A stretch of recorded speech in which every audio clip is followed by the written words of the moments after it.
Salut les chatons, j'espère que vous allez bien. On se retrouve aujourd'hui sur Dorian Talk pour une toute nouvelle vidéo. J'ai jamais, et on va parler de cul, évidemment.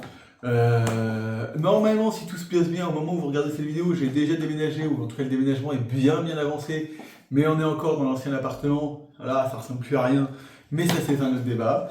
N'hésitez pas à liker, vous abonner et commenter. On va parler de cul, parce que évidemment le cul c'est la vie. On a mis le petit bonnet de Noël, parce que on peut parler de cul même avec un bonnet de Noël. Mais voilà, youhou, on est parti. J'ai déjà, ou j'ai jamais, fait du sexe sans avoir d'orgasme. Bien sûr. Parce que déjà, moi je fais une très grosse différence entre éjaculation et orgasme. Donc c'est pas parce que j'éjacule que j'ai eu un orgasme. L'orgasme, c'est vraiment le truc qui va te plier en deux une fois que tu as fini, ça va être impossible de te relever, machin et tout. Donc ça arrive pas malheureusement à chaque fois. Mais oui, j'ai déjà fait du sexe sans avoir d'orgasme, évidemment. C'est plus de 3 masturbations dans la même journée. Mon record mon record compté est à 23 fois entre le moment où je me lève et le moment où je me couche, donc 23 éjaculations sur la journée. Je sais que j'ai battu ce record, mais un jour où je n'ai pas spécialement compté, donc je ne sais pas combien est le record officiellement, mais record compté est à 23 éjaculations sur une journée, donc oui, c'est déjà largement battu le fait de le faire 3 fois dans une journée. C'est-à-dire que là, rien que ce matin, au moment où je vous tourne la vidéo, il doit être un truc comme 10 heures, et je pense que j'ai déjà fait les 3. Une fois dans la chambre de foi ici, donc on est déjà à 3, alors qu'il doit être 10h du matin. Ouais. Fait du sexe au sol alors qu'il y avait un lit à côté. Non. Alors après, ça dépend ce qu'on a fait de faire du sexe au sol. Je m'explique.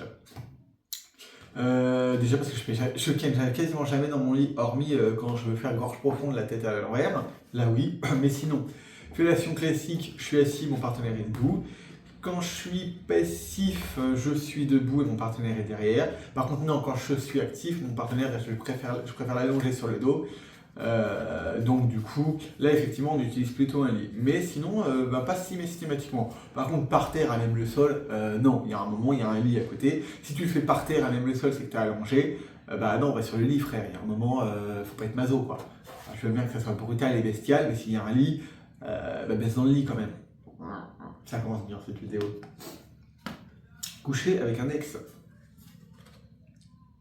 Et je l'ai fait il n'y a pas très longtemps d'ailleurs. Il a redébarqué, vous savez, l'ex de Paris dont je vous ai parlé en vidéo. Si vous n'avez pas vu la vidéo, je vous fais une petite review de mes meilleures et ma pire expérience de couple. Et comme il y en a eu que 2, voilà. Et on a recouché ensemble il n'y a pas très longtemps. C'était sympa. Est-ce qu'on le refera? Pas sûr du tout, mais c'était sympa. J'ai jamais eu un suçon. Oui, même si j'ai plutôt tendance à les faire moi.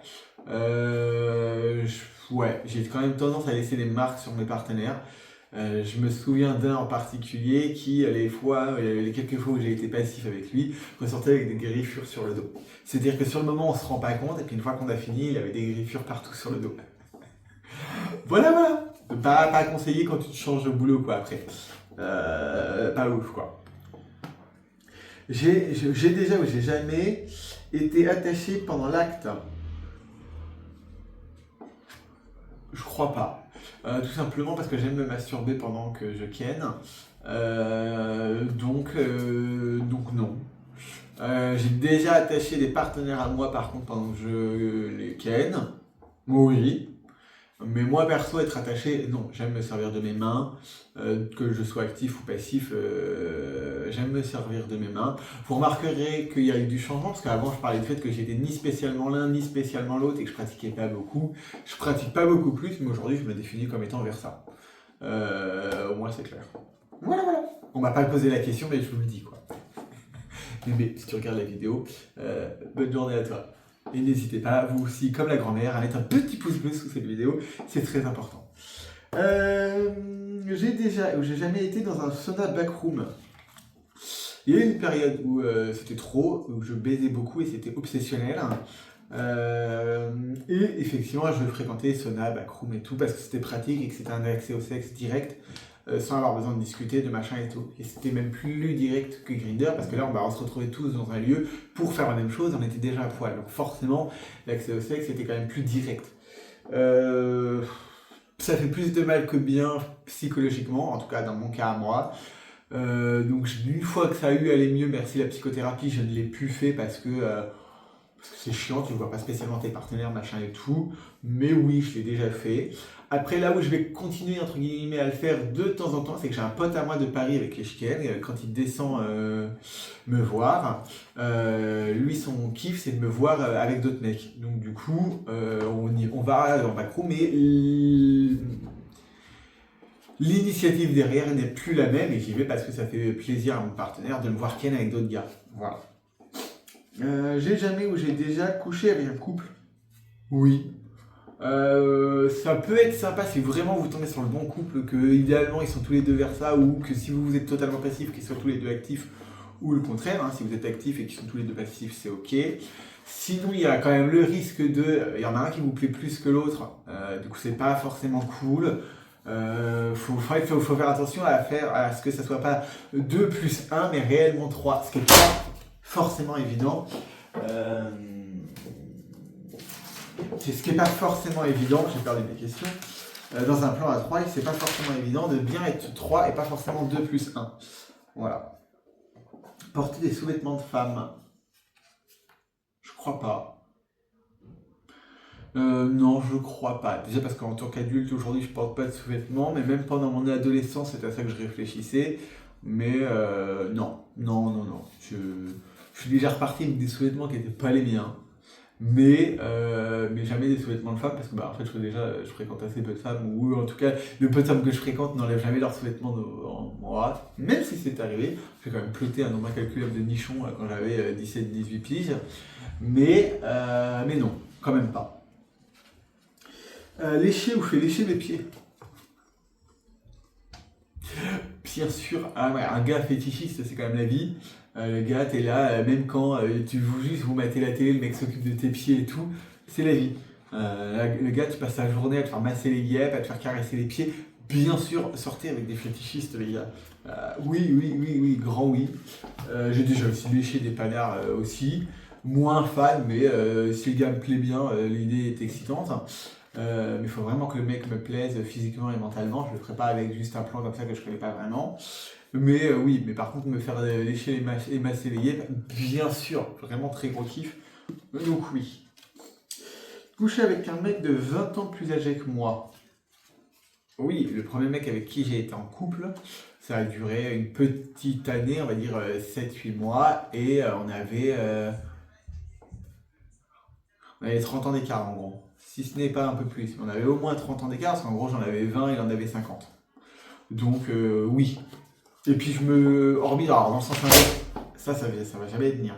Dans le sens inverse, où tu fais attention à ce que le mec soit pas trop jeune, mais en termes d'âge supérieur, c'est pas une donnée qui est importante. Je me mettrai évidemment plus en couple avec un mec qui a 30 ans de plus que moi, parce qu'il y a un décalage bien sûr. Je me mettrai certainement plus en couple tout court, parce que c'est moi qui ai un problème là-dessus. Mais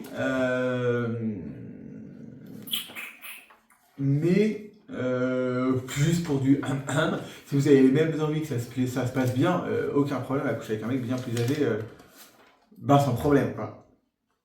Coucher avec 3 personnes le même jour. Ah bah si du coup.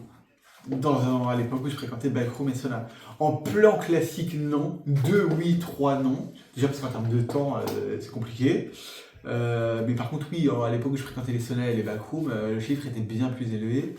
Donc oui, c'est le moment de vous faire un petit rappel sur se dépister, c'est méga important. Moi je suis sous PrEP, je fais les dépistages très régulièrement, tous les 1 mois et demi, 2 mois, parce que pour les MST, la PrEP, toto, la PrEP ne protège pas des IST et des MST, tout ce qui est gonocoque, syphilis, gonorrhée, tout ça, il faut se dépister. On prend bien son traitement, on ne ken pas si on a été testé positif évidemment, et on prend bien son traitement et on recommence seulement après, mais faites-vous dépister. Prenez la PrEP si vous avez des rapports réguliers avec différents partenaires, parce que c'est le seul moyen pour être sûr à 100% d'éviter le VIH. Après bien sûr, le meilleur moyen c'est capote à 100%, que ça soit sur de la pénétration anale ou de la pénétration buccale. Mais même là, on n'est pas à l'abri d'un préservatif qui pète. Si vous avez une multitude de partenaires et que c'est régulier, faites-vous tester et même passez même sous PrEP. En tout cas, parlez-en à votre médecin, aux personnes qui vous suivent, aux centres qui vous suivent. Il y a plein d'endroits où vous pouvez le faire. Il y a même des endroits où c'est anonyme, où vous pouvez le faire. Donc surtout faites attention à vous, c'est hyper important et faites-vous dépister très régulièrement. C'est pas grave de choper un truc de temps en temps, ça fait partie de la vie. Mais surtout, il faut se faire dépister parce que si vous chopez une gonocoque, une gonorrhée, un machin, et vous ne faites jamais tester, les conséquences dans quelques mois, quelques années seront horribles. Faites-vous tester, on conseille tous les 3 mois. Après, vous jaugez. Moi, en période normale, je fais effectivement les tests tous les 2 mois, on va dire. Là, je ken moins et je bosse beaucoup. Donc là, les tests seront plutôt à 4 mois et demi, on va dire. Mais faites-le, c'est hyper important. Bloquer un mec sans explication. Oui, alors ça, j'ai été spécialiste il y a 2 ans de ça, je couchais avec un mec et je bloquais direct parce que j'avais pas envie de m'accrocher ni rien et que lui s'accroche. Donc j'étais spécialiste de ça, ça va mieux maintenant. Maintenant, j'envoie un message en disant c'était super cool, mais non, je n'ai pas besoin de plus ou je ne recherche pas plus, je suis désolé. Vaut mieux envoyer un petit message que ça, la personne en face est au courant. C'est moins blessant pour l'autre et ça évite que l'autre se pose des questions pour rien et soit en attente de quelque chose qui n'arrivera pas. Envoyez un petit message, ça vous engage à rien, je veux dire c'est un texto. Je sais que c'est difficile et je suis passé par là aussi, mais faites-le, c'est méga important. Et la dernière, j'ai jamais trompé mon partenaire. Oui, quand j'étais à Paris, plusieurs fois. Et je me suis fait larguer pour ça, viré du jour au lendemain au milieu de la nuit à 800 km de chez moi à l'origine. J'avais été vivre chez lui à l'époque dans une ville que je connaissais pas, c'était à Paris alors que j'étais pas du tout de là-bas. J'avais quitté mon appartement et tout ça pour au final me faire larguer comme une merde 8 mois après parce que je l'ai trompé alors qu'en fait j'ai appris récemment quand on s'est revus que lui aussi m'avait trompé. Ouais, donc expérience pas du tout concluante, mais là, faut toujours voir, comme dirait ma grand-mère, faut toujours voir le positif.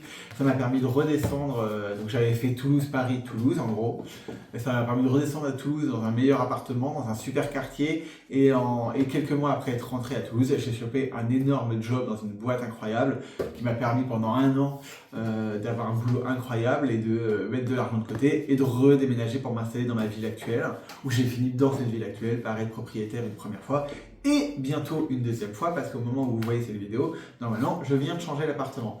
Donc des fois il y a des trucs où vous vous dites expérience de merde, mais au final elles peuvent quand même découler du positif. Parce que moi sans cette expérience de couple là, je m'installe pas à Toulouse, je rentre pas dans la grosse boîte dans laquelle je rentre, je déménage pas dans ma ville actuelle, etc. etc.